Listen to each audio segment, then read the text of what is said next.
Who doesn't love a satanic panic? That's a rhetorical question and a troubling one. Welcome back to the show, fellow conspiracy realists. We are introducing a classic episode about satanic panic, not in the United States, but in the Italy. Atlantic? No, the Pacific. That would be good if only the rhyme scheme worked. In Italy, out in Olive Garden country. There you go. Right? There you go. Wow. Well, but actually it makes a lot of sense, guys. Where better to have a satanic panic than where the Catholic Church is located? From UFOs to psychic powers and government conspiracies, history is riddled with unexplained events. You can turn back now or learn the stuff they don't want you to know.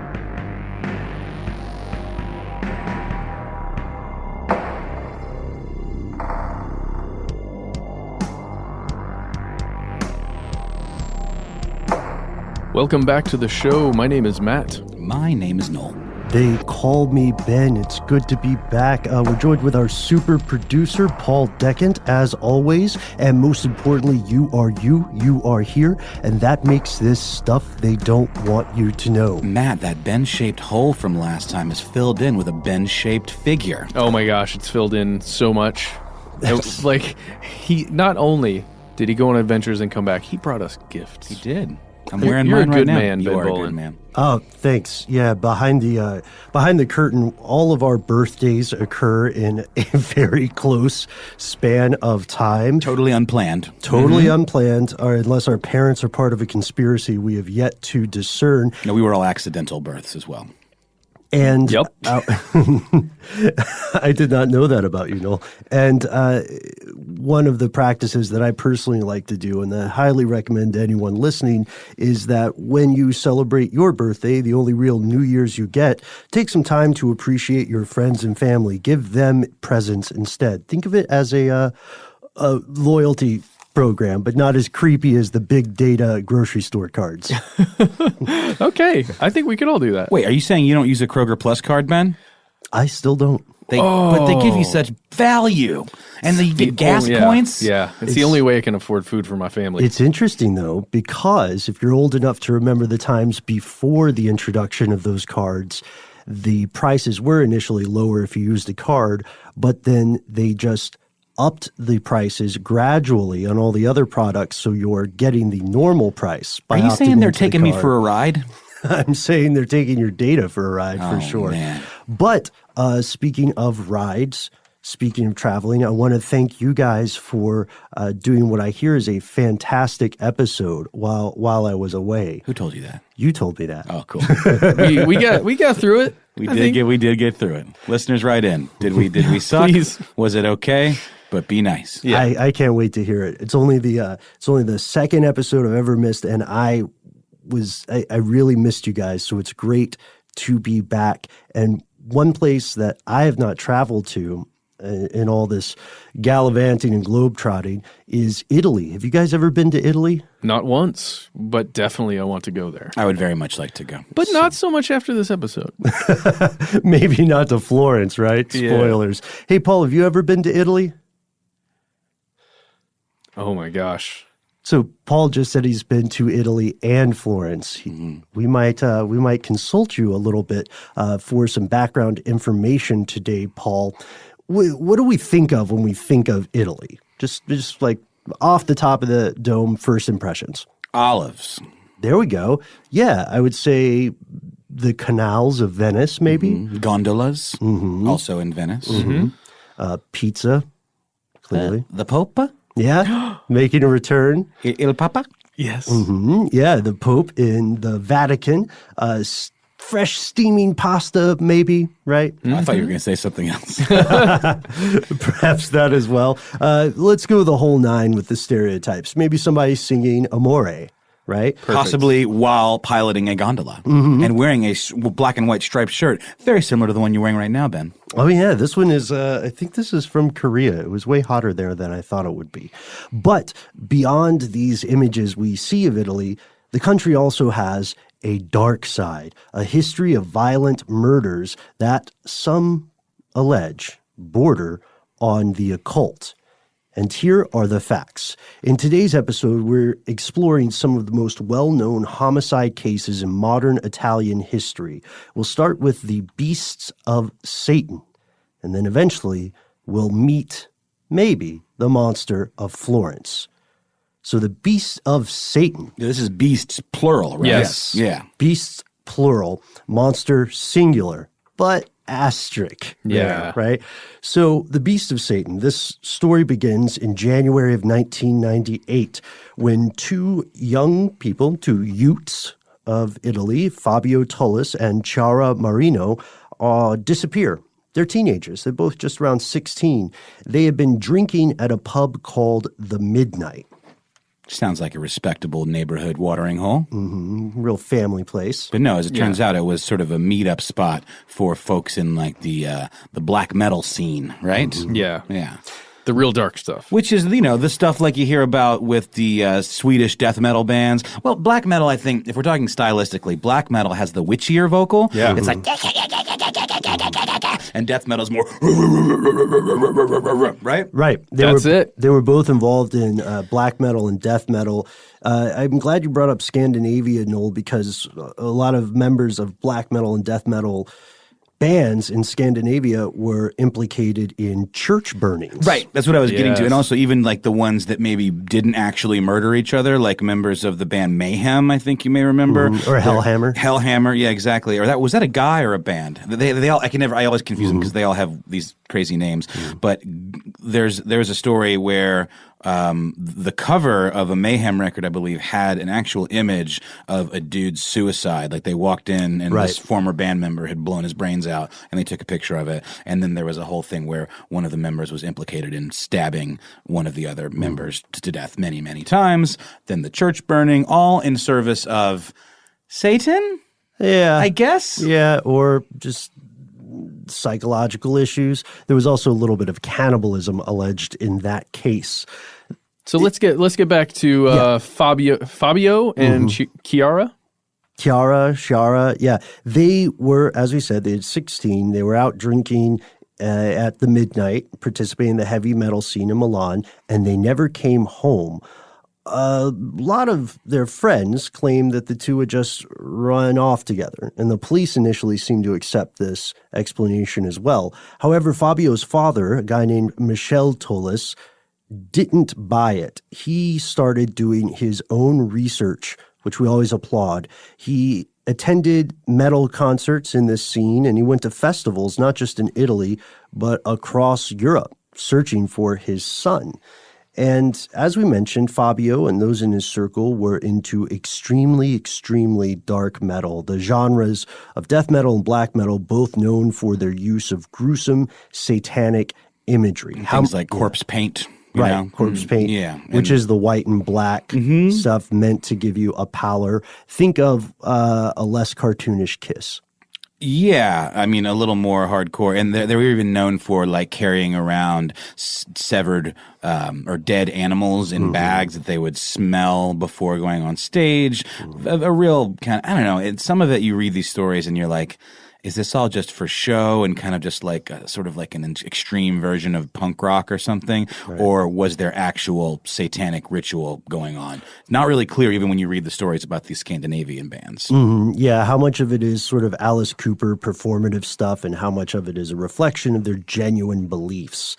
The weird thing here is that Fabio was very into this stuff, and it turned out that his girlfriend also had a pretty extensive collection of satanic literature and, quote, paraphernalia. So paraphernalia, as we know, is a pretty large term, right? Yeah, like glass pipes, right? Yeah, right, like glass pipes. So this could have been just chalices, could have been pentagrams, could have just been jewelry. Or things that maybe were even interpreted as satanic by investigators. Yeah. And in his search, Fabio's father became convinced that the two had not just disappeared. He became convinced that Satanism had something to do with his son's disappearance. It did not help that Michel felt his son's former friends grew increasingly squirrely and evasive when he asked them about the disappearance. Yeah, his friends, the people who should be there, like really worrying also about be it. worried. Yeah. Can we also point out real quick, this is something that's probably obvious to everybody or that's looked into this stuff. The idea of Satanism is often a huge misnomer because like the Church of Satan and like Anton LaVey, it's much more of it's not a joke religion, but it's like much more anti-God than pro-Satan or like anti-religion in general than pro the deity of Satan. He's more a symbol of like, revolution or liberation and kind of liberté, like the French notion of that. So it's interesting to see these things referred to as satanic panics, like the murders at Robin Hood Hills, the Memphis, was it 6? How many of them were there? Those kids, the documentary was made about them getting railroaded for these supposedly satanic ritualistic murders. Satanism they're not really about that kind of stuff. Well, it's okay. So this is an interesting thing. Longtime listeners, you'll probably remember how we had covered this in some earlier episodes, I believe. So there's the Satanism that is typically referred to here in the U.S. As exactly what you're describing, Noel, the Anton LaVey, do as thou wilt shall be the whole of the law. Mm-hmm. And that's more about a spiritual liberation from rigid metaphysical hierarchies, right? Whether they're treated as metaphors or actual things. But there's another genre of Satanism called Deistic Satanism, meaning that, yes, there is a God. Yes, there is a great adversary, and we're cool with the latter. Yeah. So there is a difference. I think often for people who are experiencing, or civilizations rather, that are experiencing a satanic panic, they're thinking not of the more philosophical free yourself from Christian ideology kind of Satanism. They're thinking of the deistic, the devil is alive, I hear him breathing kind of Satanism. Oh, absolutely. I think what I was saying was more in reference to the whole idea of the death metal bands and the black metal and all that. I don't know that is necessarily based on like doing any kind of devil worship per se. It's more just like we hate God and hate religion and think what it represents is bad for humanity in some way. Yeah, and interestingly enough, it's a misnomer that goes beyond the label of Satanism, because a lot of Scandinavian metal bands in particular are rejecting Christianity and in turn embracing a neo-pagan approach. So they're worshiping Woden and things like that. So to them, Christianity is an oppressive force, which historically is very true. It can be a little heavy-handed, as history has shown. But let's get back into the beasts. So as I was saying, Michel spent 6 years on his own out in the cold on this search, and he was extensively documenting connections between the people his son knew, his quote-unquote friends from the metal scene, and their areas where they hung out, their haunts, if I could use that word. Yeah, their bands and their mutual associates and connections. And in 2004, Michel is watching the news when he learns of a brutal murder in a nearby town, Somma Lombardo.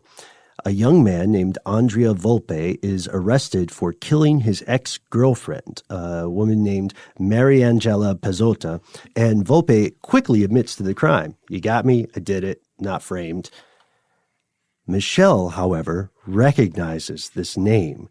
You see, it turns out that Volpe played in a band with Michel's son, Fabio. Oh, geez. So 6 years later, he decides to call the police.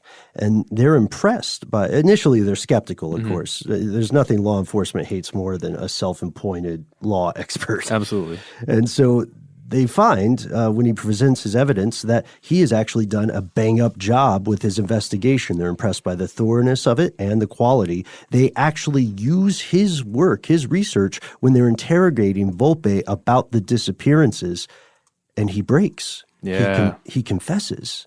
He says, your son and his girlfriend didn't just disappear.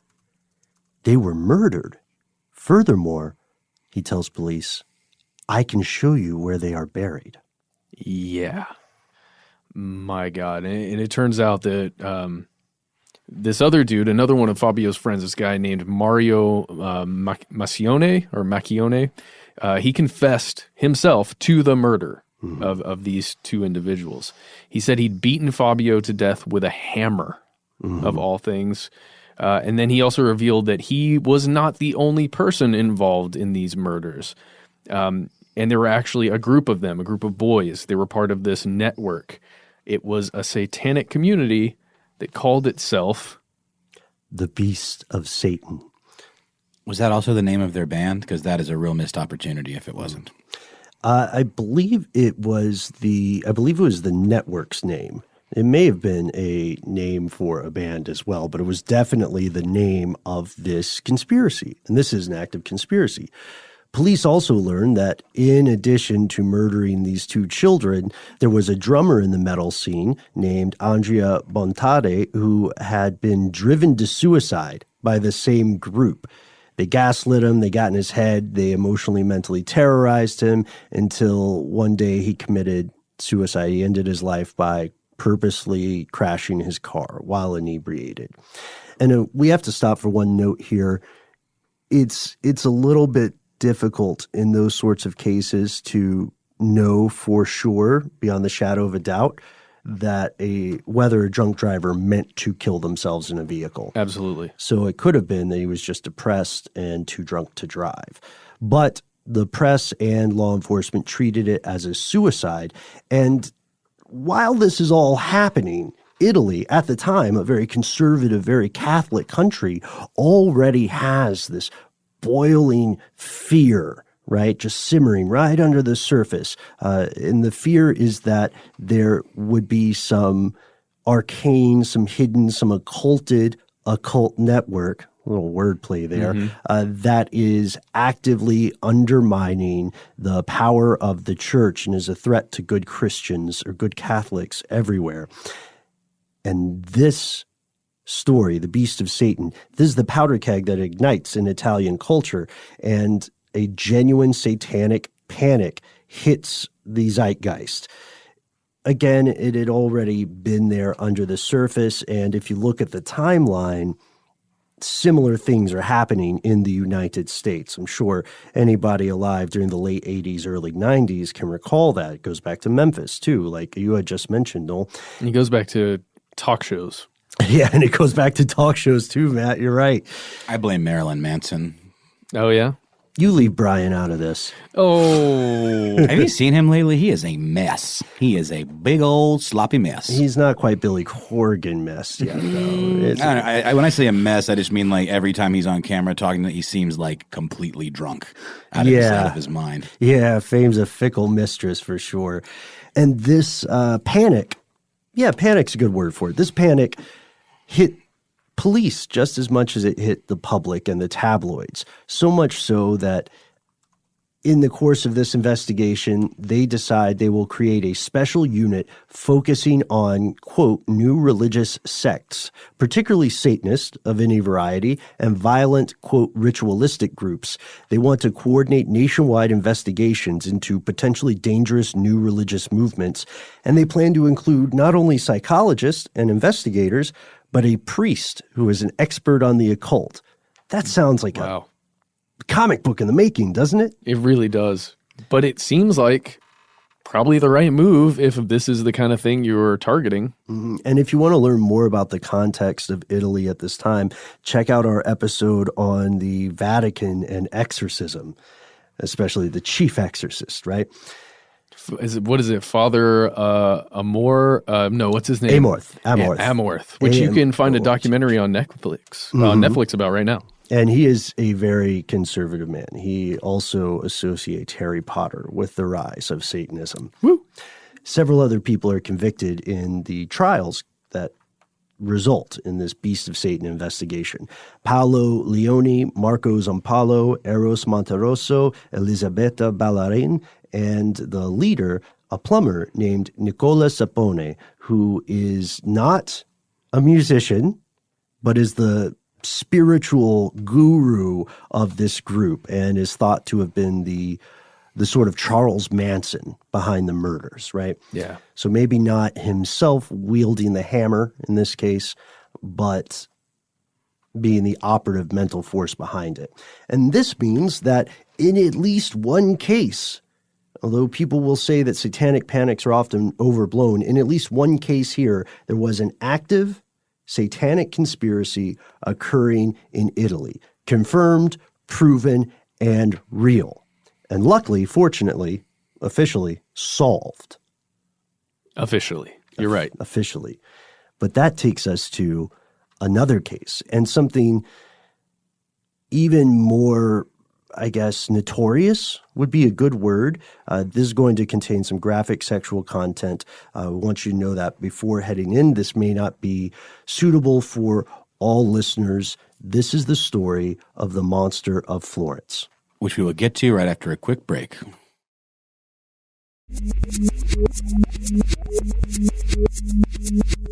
And we're back, and we're going to jump into the Monster of Florence. In the 1980s, there were a series of murders. The first of which that was discovered by police, it looked a little something like this. And as Ben mentioned before, this is going to get graphic, so please stop listening if you need to. Someone was finding cars that were out in the countryside around Florence.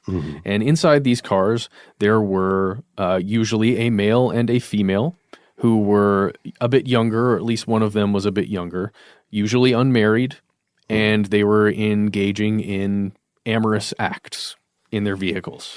And it's really interesting. There's an article, really more of an account, a true crime story called The Monster of Florence by Douglas Preston from The Atlantic, where he points out that it's just kind of a historical thing in Italy that folks would live with their parents until they got married. And so this culture of like having sex in cars, very much a thing. And there were even kind of creepers that were called like Indiani, I believe, which is a little bit of a racially problematic term because it translates to Indians. It meant kind of people kind of creeping around, you know? So not the best look in terms of racial sensitivity there. But they would even like have like listening devices, and it was like a total culture of this kind of behavior. So I just want to point that out up front, that this wasn't just like an isolated event, and it was a total hunting ground for the person we're about to talk about. Yes, so lovers' lanes. Yeah, even people who were engaged to be married would still participate in this. So in June of 1981, June 6th, this is one of the first cases they find initially, although there are another couple that we'll get to later, a couple of cases rather. There's a guy named Giovanni Foggi, F-O-G-G-I. He works at a warehouse. He's 30 years old. His fiance is, I went a little southern there. His fiance is a shop assistant named Carmela Di Nuccio, and they are found shot to death and stabbed near the town where they both live, an area called Scandici. Denuccio's body was pulled out of the car, and this is the graphic part. The killer had cut out her pubic area. The entire pubic area. Her reproductive organs. And not just cut out like some sort of brutal, blunt instrument act. It was an act of precision, of almost surgical precision. Mm-hmm. And the next morning, a guy who was known to be one of these Peeping Tom characters, a paramedic by trade named Enzo Spallati, went around and apparently was talking in town about the murder before the corpses had been officially discovered. So he gets arrested. Just bracket him. We'll come back. He's in jail for about 3 months at this time. And the police don't really have any leads, but let me clarify something here. So we said 1981, right? June of 1981. That's when the police find the bodies of Giovanni and Carmela. They also, at some point, think there might be other things occurring. Other murders start happening. In October 23rd of the same year, a couple, Stefano Baldi and Susanna Cambi, are also engaged. They're going to be married. They're in a car, and they are found shot to death and stabbed. Another wrinkle occurs here because an anonymous person calls Susanna Cambi's mother the morning after the murder to talk about her daughter. And a few days before the murder, it turns out, Susanna had told her mother that there was someone stalking her, chasing her by car. And then another murder occurs on June 19th, 1982. Paolo Mainardi and Antonella Migliorini, I should say, apologies for our pronunciation of the Italian names here, also engaged. They are found shot to death, but this time the killer does not mutilate the female victim.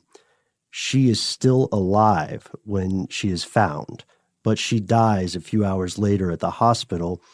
And it looks like, when the police are trying to reconstruct this, that the killer drove the car a few feet to hide the vehicle and corpses in a wooded area, but then lost control of the car and eventually abandoned the scene. And that's when something even more strange happened, because originally now the police believe these murders begin sometime in the 80s, right?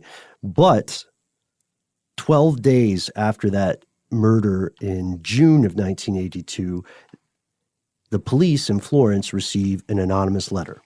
That's right. Inside was an aged clipping from La Nazione, which was the paper of note.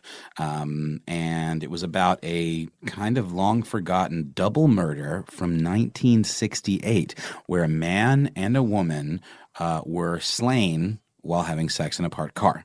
And scrawled on the article was a little bit of advice. It said, take another look at this crime. And that's it. No fingerprints, no forensic evidence. This was clean. So someone had at least taken the care to make sure it was truly anonymous, right? Yeah. The 1968 murder had previously been considered solved. It occurred on August 21st. A mason worker named Antonio Laobianco and Barbara Loci were shot to death with a .22 Beretta in a small town west of Florence.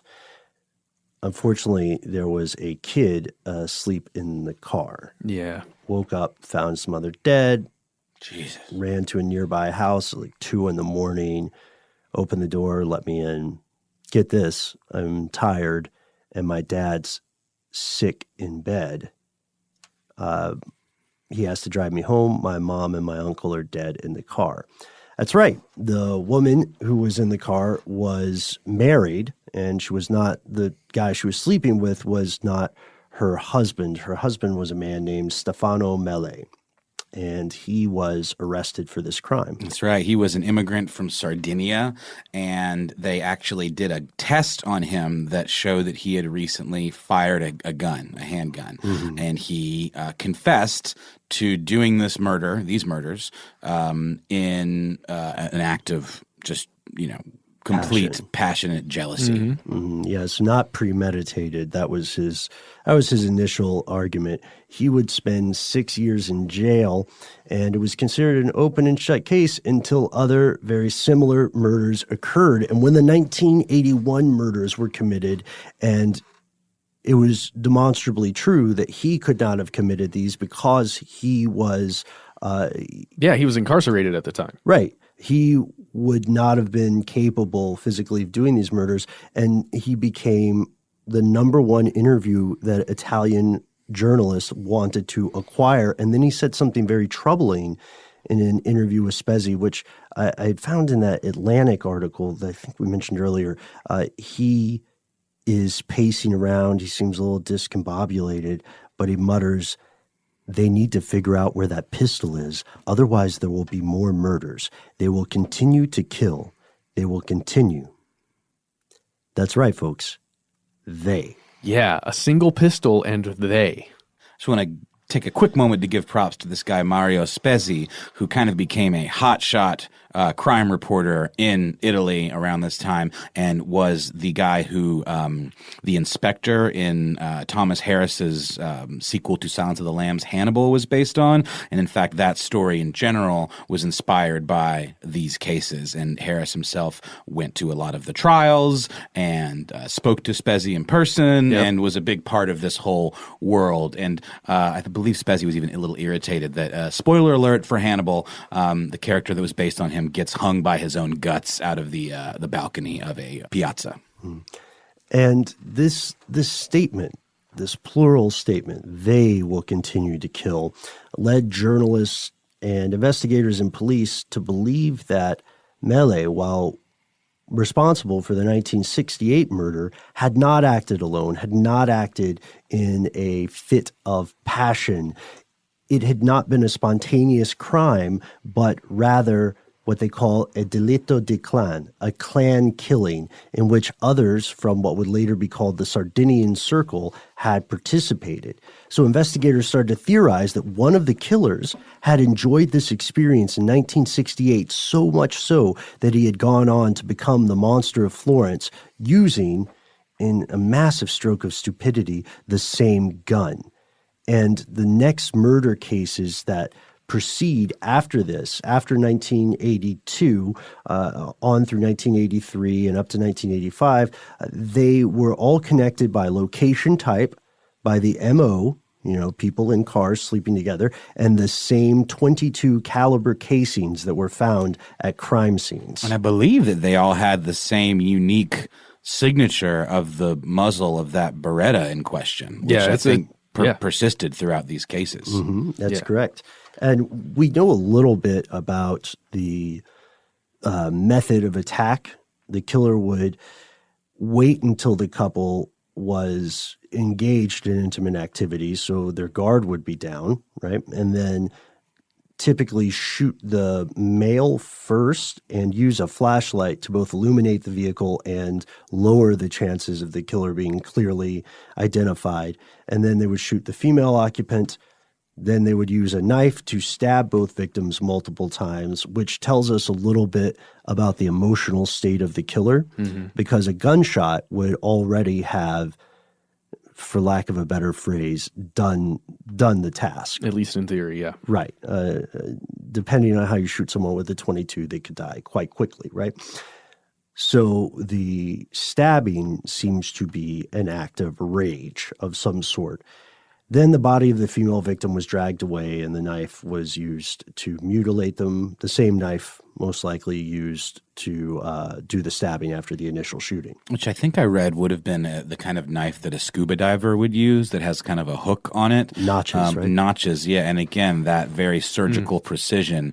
And one of the murders, I think only one, I believe a breast was removed as well. So it was definitely someone, it was theorized that they might have been a butcher or possibly someone that had some experience in a surgical theater. And there was a later correspondence where a single left nipple was mailed to law enforcement. Yeah. Okay. So we haven't got into, there's a lot more about this case, and we need to keep exploring, and we'll do that right after a quick word from our sponsor.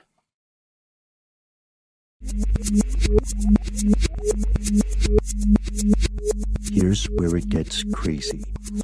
To this day, as we record this in 2018, despite multiple investigations, despite numerous trials, the case of the Monster of Florence remains officially unsolved. Multiple people were arrested and even convicted over the years, but further killings using the same gun, that .22, under the same circumstances while these suspects were imprisoned, ultimately exonerated them. Investigators questioned more than 100,000 people to some degree in hopes of gathering new evidence. And they had numerous suspects. Remember Enzo Spallati, we had mentioned earlier. He was the ambulance driver who was initially suspected. His car had been parked near the scene of the crime. And as law enforcement officers asked him more and more questions, he gave vague, conflicting alibis, probably because he didn't want to say that he was a voyeur, part of that culture we mentioned earlier. More evidence revealed that he had told his wife about this incident before it was announced in the paper. He was charged with 2 counts of homicide. He was sent to prison to stand trial. Several months later, however, a new murder led police to believe they got the wrong guy. He was just a creepy dude, not a murderer. But they also questioned a farmer named Pietro Pazziani, who was a former rapist and murderer who had been arrested in 1951 when he caught his fiancée sleeping with a traveling salesman and killed the guy. And here's the thing about him, too. Even his family, who admittedly hated the guy because he was a drunk and an abusive bully, even they said, yeah, this guy's the worst, but he didn't do this. And the our journalist friend Spetsy also didn't buy it because these were very precisely carried out acts with that surgical attention to detail, and this guy was kind of a big bumbling drunken buffoon. Yeah, but investigators thought he was quite intelligent. Despite his alcoholism. Yes. And he stated, just listen to this. That 1951 murder where he found his fiancée in the car with a traveling salesman, he said in the trial that he saw the image of her left breast when he looked in the car and saw her left breast with another man in the car. It sent him into a rage, and he killed that man. And wasn't that one of the things that led them to connect it with him because of the severed left breast? And just his fiance, the love of his life, supposedly, or whatever, was cheating on him and all this. And it's just the rage that he went through. Right, but it was the left breast of one of the victims that was removed. Yes. Now, get this. At the time of this new investigation, he's already been released after serving, check it out, 13 years in prison for murdering this guy in 51. That's it, 13 years. So he's been out of prison for a while. Yeah, that's the price you pay, 13 years. Think about it when you're in Italy. But in trial in 1994, he is convicted for 14 of the 16 counts of murder attributed to the Monster of Florence, all, many tied together with the use of this .22, because there is supposedly a .22 caliber round found in his garden, more or less the European word for yards. Backyard or something. Yeah, that we would use in the States. And this round matched the rounds used in the monster slayings. However, I believe it was Spezzi who, when he was on assignment from a television station, videotaped a police officer at the search of the property saying that, this is the police officer talking, and the police officer said he believed the chief inspector had planted this round in that guy's garden. And it was an unspent round. It wasn't. Right. It wasn't a casing, and it certainly didn't have the markings in question of the weapon we're talking about. Right. So it's not anywhere near as rock solid as perhaps some factions of law enforcement wanted people to believe. And in 1996, an appeals court overturns this conviction. They say a lack of solid evidence. Yeah, and it's crazy because, in fact, this is something you just don't even hear of happening. The prosecutor who was on the case actually refused to prosecute because it had been such an abomination of justice. He said it was something like the level of, it was like the work of Inspector Clouseau, the famous bumbling Pink Panther detective. And he was acquitted, and it was sent back to be retried, but Pacciani passed away in February of 1998 before this new trial could happen.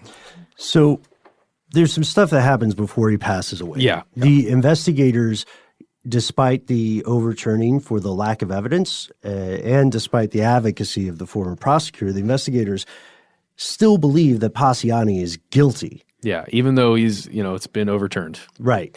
They believe they found evidence the monster's not acting alone, and they get a confession from two other guys that are friends of Pacciani's. Yeah, Mario Vanni and Giancarlo Lotti.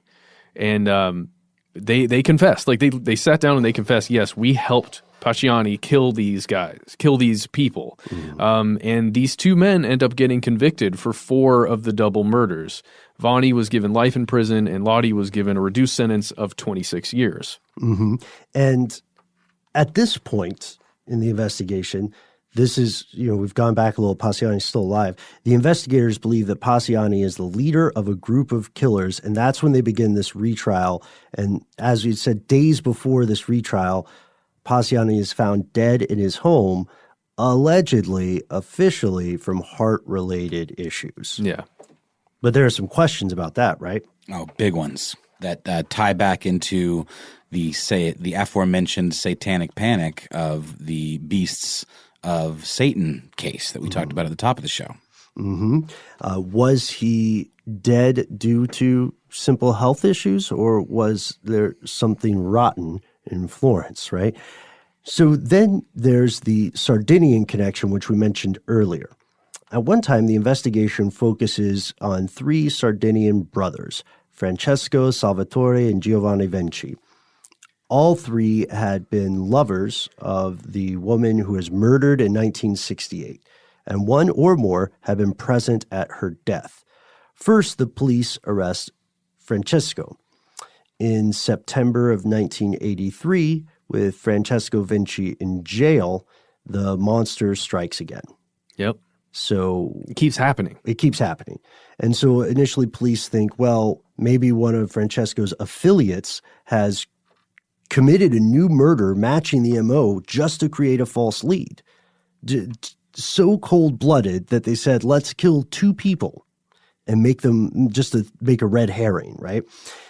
So the police arrest Antonio Vinci on firearms charges, which are admittedly kind of trumped up. They're an excuse for them to get him in the room.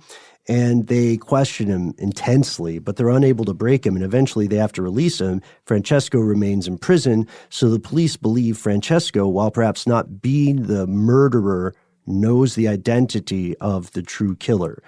And then later, there's another guy who becomes implicated in this, a fellow named Riccardo Vitti. Vitti's arrested for the suspected murder of several prostitutes in areas of Florence very close to the site of the monster's murders. Currently, he's not considered the murderer, and a lot of people say that the Italian courts and law enforcement were just trying to get their man, to get their case closed. But then, we go back to the thing we've been talking about this entire time, which is this a lone serial killer, or is this something deeper? Is there a cult at play? Like similar to Berkowitz and the Son of Sam murders, various investigators and criminologists have all argued that the Monster of Florence homicides are the result of not only a group, but maybe even a group practicing occult esoteric rituals. Yikes. Yeah, this whole notion that this man who took the fall for these murders not only wasn't acting alone, but was like the least of the involved parties. That he was something more along the lines of a courier, providing these sex organs for the purposes of satanic rituals or black masses, right? Mm-hmm. There's an article in The Guardian called Italian Mass Killer was, quote, servant of satanic sect. Yeah, and that comes in 2001, right? Pretty recent in consideration of the times in which these murders occurred. And we should also note here that if there's any sand to this, that means the time in which the murders we know about occurred. So, Noel, can you tell us a little bit about what happens in this Guardian article? I do, but first I need to make a quick correction, and I'm so sorry. Earlier I said that it was the journalist who was used as the inspiration for the character in Thomas Harris's Hannibal. It was actually the chief inspector, Ruggero Perugini, who was used as that inspiration. So I just want to clarify that real quick. But yes, Italian Mass Killer was the servant of a satanic sect, a Guardian article by Rory Carroll, writing from Rome, and like you said, this is from 2001. It's just the notion that there was some kind of high-level society of Tuscan elite that were carrying out these murders, or at least it was on their behalf. There was an investigation, a raid that took place in the offices of a leading psychologist who was a member of the Secret Service, and it uncovered computer disks and notes and books and all kinds of things detailing the killings. And these men who were raided and weren't necessarily considered suspects, but it kind of points to some kind of deeper cover-up involving Pacchiani, that he was a patsy, more or less, or that he, maybe did carry out the murders, but it was at the behest of some much more sinister figures in high society that were kind of pulling the strings. Like Dutroux and the Dutroux affair in Belgium. Exactly. Yeah, but in this case, you've got 2 guys, Aurelio Matti And he's a psychologist with the Secret Service, and this other dude, Franchesco Bruno, who was a leading criminal psychologist, who were actually working on the case of the Monster of Florence. And what's alleged here is that these guys were actually kind of withholding certain parts as Pacciani is going to trial and evidence is coming up because they're actually implicated in it or part of the major reasons for it happening. Yeah, and the mystery deepens as well because in 2004, there's another inquiry that reopens. The ex-wife of a chemist named Francesco Calamandre comes forward and accuses her husband, Francesco, her ex-husband, of being associated with the killings. There's an article in the Telegraph, Monster of Florence, killed on cult's order. In this description, the pharmacist or the chemist is 60 years old, and his home is searched for 11 hours. Police find 10 boxes of pornographic material and associated paperwork.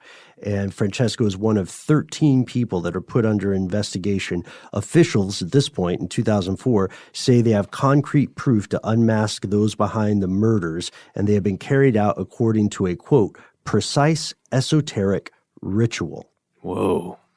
So it goes deeper, right? And still, let's say, we have to point out still, this case is considered officially unsolved. And as crazy as it might sound to say there's some kind of possible occult angle or cover-up occurring, there are a lot of troubling circumstantial things to this case. Yeah, and one of them in particular was that in 1998, when Pacciani died of this supposed heart attack, a magistrate who was investigating the case, a guy named Paolo Canessa, he actually said on the record that he believed that this death was the cause of some kind of poisoning to silence him from pointing the finger at the real killers. Wow. And the last line in this article in The Guardian is what kind of leaves me with some chills, and I don't really know where to go from here, but I'm going to give it to you.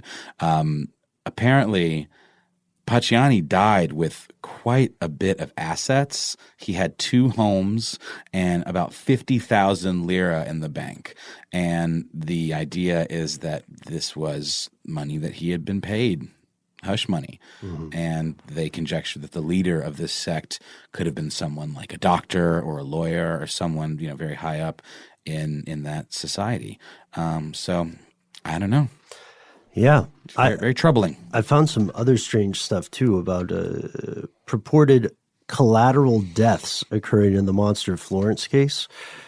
You can find in various forms lists of numbers of suspicious murders, deaths, or suicides that surround the case. And there's a lot of, I would say, allegation or maybe speculation that these might be related. These are names of everyone from prostitutes to hotel workers, psychologists, also active at the time that they were alive, active wizards, warlocks, magicians. It gets very fuzzy very, very quickly. And the allegations here, again, one of the things that I keep going back to in this case is that the question of collaboration and conspiracy seems very possible. The question to me now is just like, what is the nature of this group? Is it a group of people who are related to each other and making repeated killings?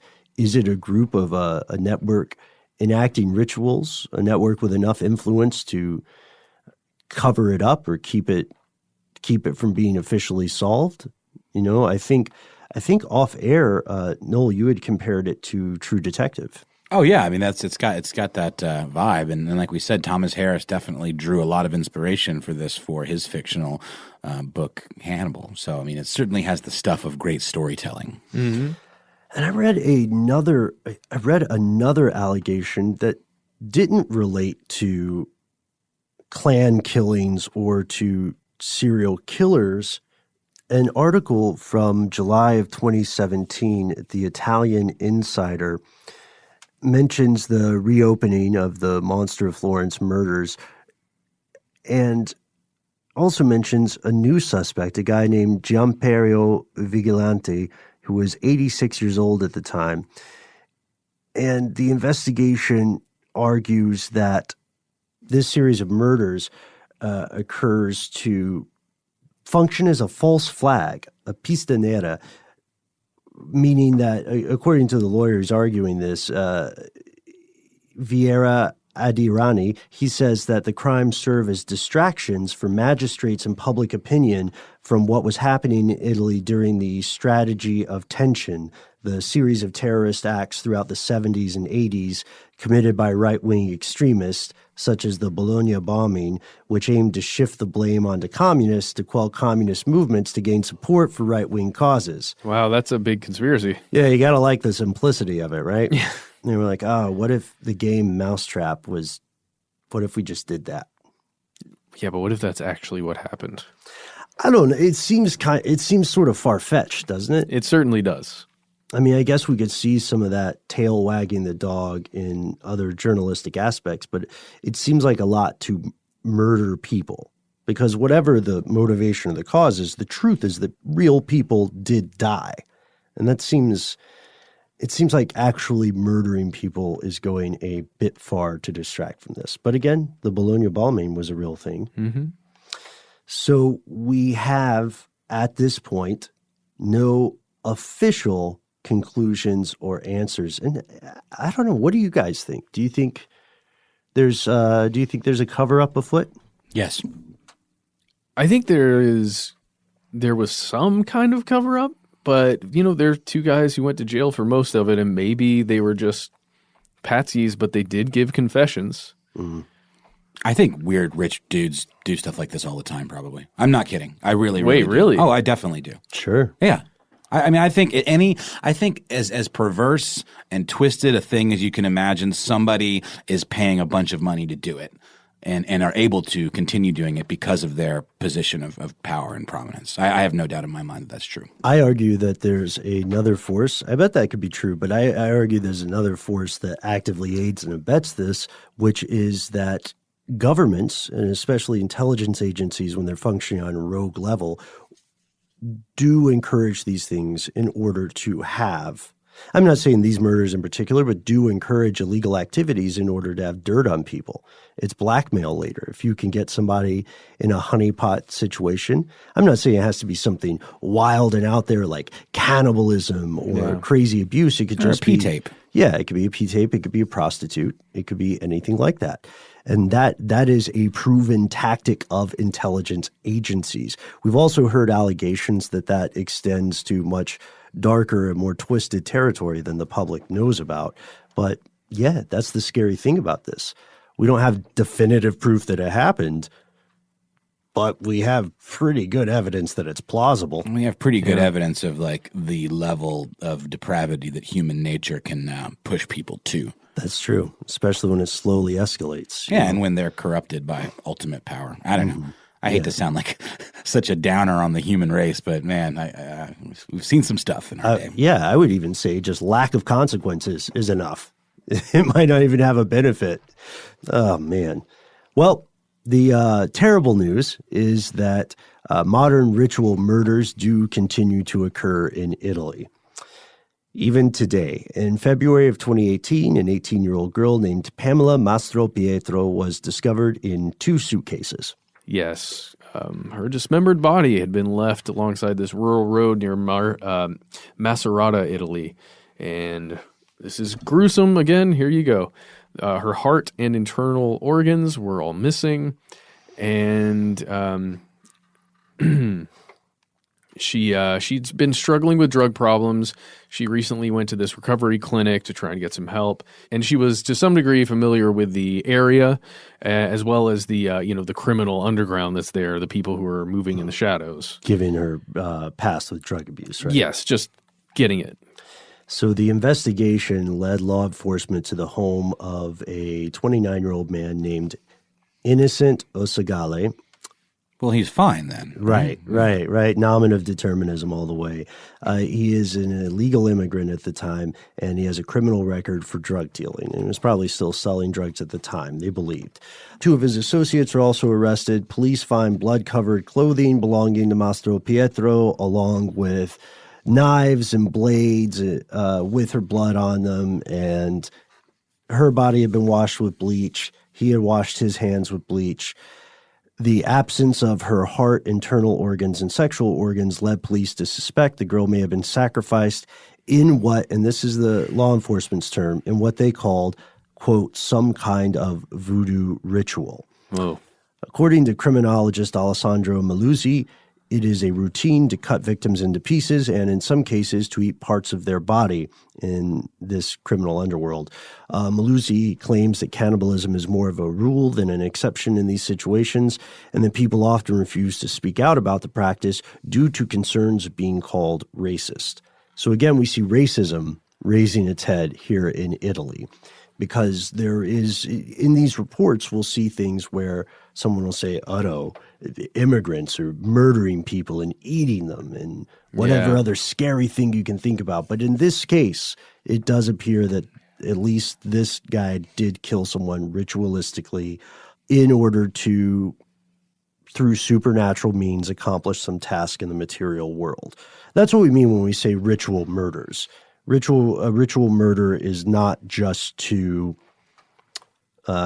kill someone in a way that the killer finds interesting for its own sake. It is supposed to create some sort of effect in the world.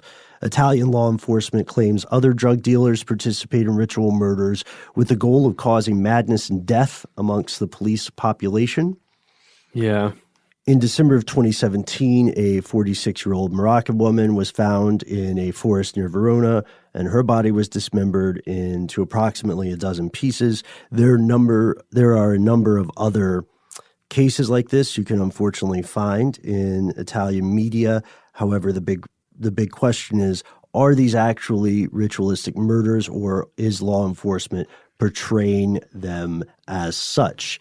And there's a huge historical and cultural context bubbling, again, just under the surface here. How much of the motivation for the portrayal of these things as religiously motivated ritual murders, how much of that motivation comes from religiously motivated hysteria?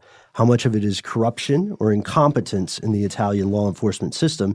And how much, in recent cases, could be attributed to racism? These are questions that are tough to answer, but one thing is for sure. There was at least one proven active satanic conspiracy/ritual murder group in Italy, and the case of the Monster of Florence remains, to this day, unsolved. So don't listen to death metal if you're in Italy. That's a bad idea, because there's probably some ritualistic murders happening somewhere near you within that scene. And then 2, don't park your car and get amorous with someone in the countryside, ever. Unless you're married and you've got documents on the windows. This is like Jason Voorhees rules, dude. Yeah, that's where we're at now. Can you do it in a tent? No, there were I don't think we talked about at that least one couple. I mean, there was a tent story. If you want to get stabbed in his head. All right, cool. Or shot in the hand. How about we just be safe and just say no sex before marriage? Done. That's it. Don't do it. Hard pass. Don't wait. Both of you guys, stop right now. Oh, that's right, Matt. You are married. So at this point, we end on a question, too. We would like to hear your perspective on these murders. Do you think this stuff is being, I don't know, like falsely advertised as a cult in nature? Or do you think that there is an active cover-up? And if so, does it continue today? And if that is the case, then who's doing the covering? Is it the Secret Service? Is it an elite group of disgusting, perverse aristocrats? Is it a family with a dark secret? We'd like to know. You can tell us about it on Instagram. You can reach us on Facebook. You can reach us on Twitter. Hey, don't forget, we're coming to a city near you very soon on our first ever live tour. Yes, we're going to be on tour in the Northeast. You can find more information about it right now if you go to stufftheydon'twantyoutoknow.com. iHeartRadio.com and click on the live shows tab. You'll see everything there and you can get tickets directly. Who knows? We might be talking about more Satan stuff. Yeah, maybe. Or not. Could be anything. Yeah, we don't really know yet, but we're figuring it out. That's right. And if you don't want to, and that's the end of this classic episode. If you have any thoughts or questions about this episode, you can get into contact with us in a number of different ways. One of the best is to give us a call. Our number is 1-833-STDWYTK. If you don't want to do that, you can send us a good old-fashioned email. We are conspiracy@iHeartRadio.com. Stuff They Don't Want You to Know is a production of iHeartRadio. For more podcasts from iHeartRadio, visit the iHeartRadio app, Apple Podcasts, or wherever you listen to your favorite shows.